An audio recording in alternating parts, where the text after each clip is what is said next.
A few years ago, I was in Manila, Philippines on a humanitarian trip to get a firsthand look at a nonprofit that provided survivor care for kids rescued out of the sex trade. Really heavy stuff. Now, before I went, they briefed me on some of the systemic causes behind why this was going on, especially poverty and the economic conditions that made desperation a way of life.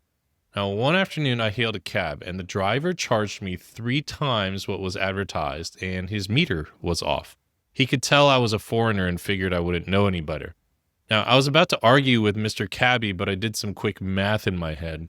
This guy was ripping me off for the equivalent of 75 cents. And then I remembered during the trip briefing that the median income in the country at the time was around $350 per month. So for me, the cab fare was nothing, but for him, maybe it was an hour's worth of wages or a number of trips. To him, it meant survival. To me, it meant respect and fairness. Now, I let him keep the money, but that moment stayed with me. Much of what we fight for isn't really about the thing itself. Money might mean security, freedom, or proof you're not your parents. Success might mean validation, belonging, or distance from shame. Followers might mean mattering or being seen, or finally being enough. The things we fight for on the surface are often placeholders. The real chase is usually underneath. A brief history of what we value. Now, every economy is built on what people value. Businesses have always had to find ways to make money based on what's important to a market. The industrial economy, you built physical things people needed for everyday life. The knowledge economy made education the path to prosperity. Credentials and expertise became currency. This was my typical Asian upbringing: go to a good school, get good grades, become a doctor, lawyer, do not shame your family, and then die, right?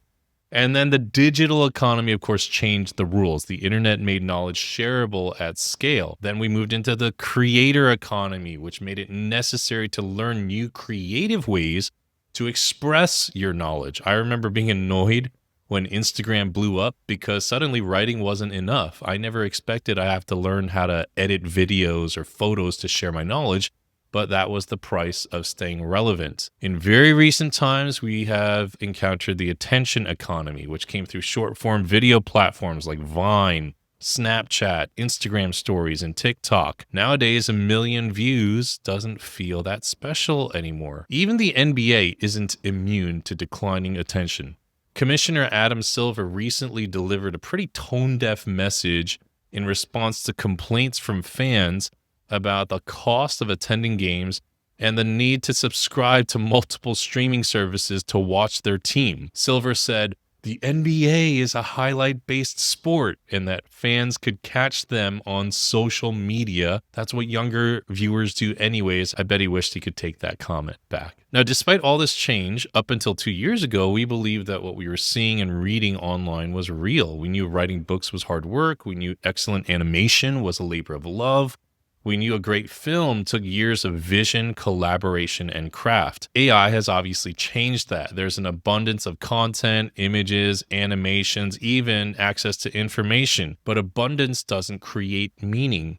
If anything, there's more noise and less signal. There's more consumption and less understanding. There's an abundance of content, but a poverty of orientation. Now, if your work involves guiding, mentoring, or coaching people in any way, I think this is worth thinking about. I believe we're heading into something that for now I'm calling an economy of meaning. By this, I mean an ecosystem where meaning is built from many disparate but interconnected parts, just like a real economy or natural ecosystem. It's not one thing. It's relationships, work, health, wealth, presence, legacy, gratitude. These are all feeding into each other.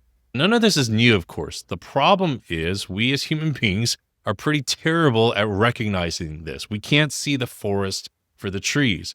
We treat meaning like we treat social media, isolated hits of dopamine instead of sustained integrated way of living. We catch up with a friend for lunch. We go on a short trip. We take a weekend off, and then it's back to normal. For those of us who are guides, coaches, mentors, so far we've gotten by with just optimizing individual aspects of meaning, like helping people make more money, helping them get more followers, helping them look better, speak better. And we have been able to get by without helping our clients really understand how those things that we help them in fit into the larger economy of a meaningful life. I think those days are numbered. Money will obviously continue to be a way to keep score, but what happens when money becomes easier to make or when it's just given to people through something like universal basic income? What does money mean to a young kid who draws some doodles and AI turns it into an animation that gets purchased by a company like Sony for millions of dollars to use as a marketing campaign? What does money mean to that child? Right? These are real questions that are coming down the pipeline. Now, if you've lived a little bit of life, you probably know that money is not the greatest way to measure the whole of your life. Neither is power or status. And in earlier eras, we understood this as a species a little bit better. We used to say things like the best things in life are free or the best things are what money can't buy. Nowadays, we're too distracted to even think about that. And that's not new, of course. It's human nature to flip through Netflix for 20 minutes trying to decide what to watch, or to open your fridge for the third time, staring at what's inside, trying to figure out what to make for dinner, or when you surf through Amazon or you go window shopping at the mall. The algorithms didn't create this behavior, but they did industrialize it. More than that, they institutionalized, monetized, and even weaponized this kind of behavior. Sometimes the weapons are sharp, divisive, and exhausting. Hello, modern politics. And other times it's slow and silent. Let me give you an example of this. For the past year, I've been watching a lot of sports podcasts on YouTube. Retired athletes talking about their playing days and spilling the tea about what really happened on the field or court during their glory days. I was revisiting games and players I watched as far back as when I was a little kid. And finally, I caught myself asking one day, what the heck do I care about how the locker room prepared for the Super Bowl 10 years ago?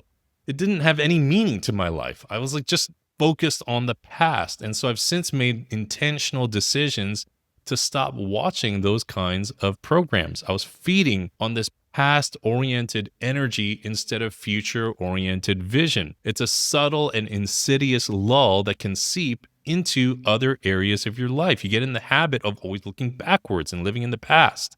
So for those of us who help others find their way, we have to be able to do this, to wake up and embody this awareness for ourselves first. We have to share how we've actually done it. We have to share the stories of what we struggled with, where we've gotten stuck, and how we found true north. I think this is the way personal branding and marketing are going to have to go. There is a real need for this. There are a lot of people asking deeper questions, and they're asking them earlier in life. They're not just trying to start over. They're trying to start honest. Guides, mentors, and coaches will need to embody that honesty. Those tired promises of, quote, bridging the gap between where you are and where you want to be, or life coaching fluff from people who aren't really whole and integrated enough to be more open, they just won't cut it. Okay. Lived experience is going to matter. So what's that mean for you? Simply share the stories that cost you something.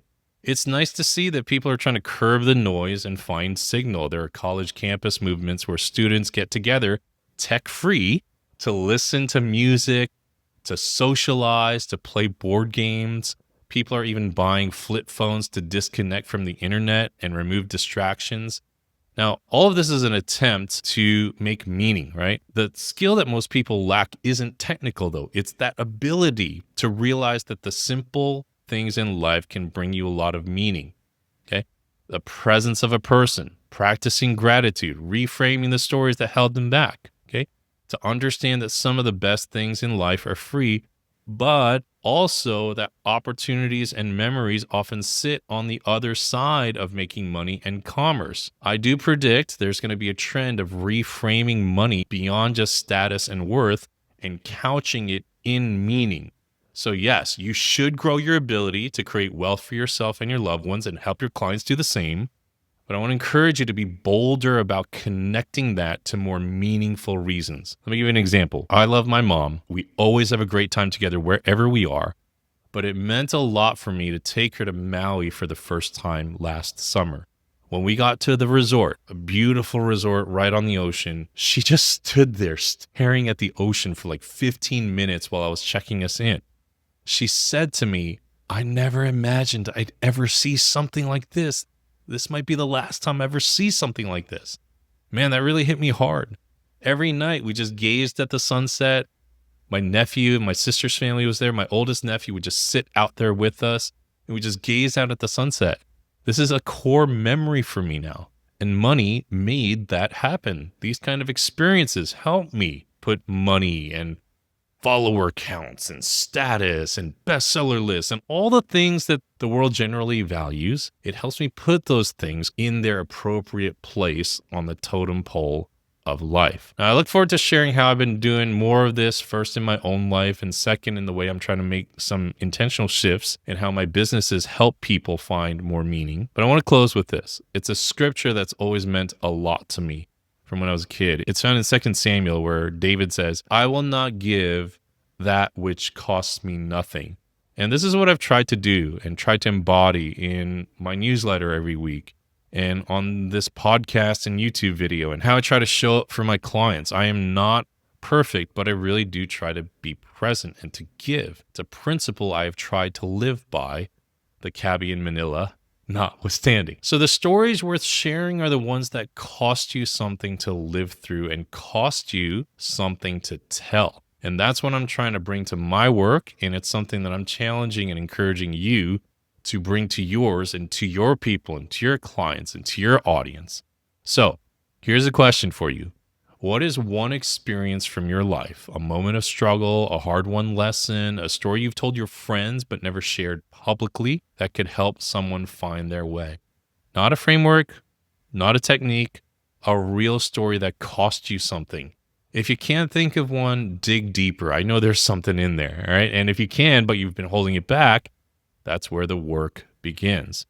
The work we'll need to help others do starts with us. Know what I mean? All right. If you enjoyed this video, it would mean a ton to me. It would mean a ton. If you would like the video, subscribe to the channel if you haven't yet, and leave a comment in response to that question. And if you prefer to get these updates delivered to your inbox so that you can go back and read them, go to mikekim.com/newsletter. I publish this every single week, and it's what I read here on YouTube. And if you're listening on the podcast there as well. And that way you'll have an archive of it. It's totally free. You can unsubscribe there at any time. All right. See you next time.